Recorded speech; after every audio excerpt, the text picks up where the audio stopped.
ese waba ujya wibaza ukuntu grenade ikora cyangwa se ukuntu ibasha guturika? Dore nuko bigenda.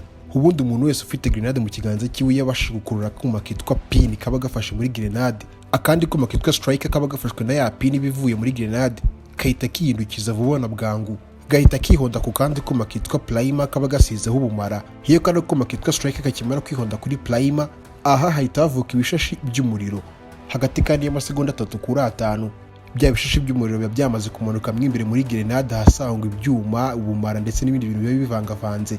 Aho kandi haba harimo nk'ibinyabutabire bya TNT, ikinyabutabire nka ammonium nitrate cyangwa se cyitwa RDX. Byose kandi bikaba ibinyabutabire byagenewe guturika vuba na bwangu ndetse kandi bigaturika cyane. Twa dushashi tw'umuriro tukimara kugera muri bino binyabutabire, ibi birashyuha maze grenade igahita iturika. Ese wowe ni kintu kigutangaje ku mikorere ya grenade tubashije kuvuga mu kiganiro cy'uyu munsi?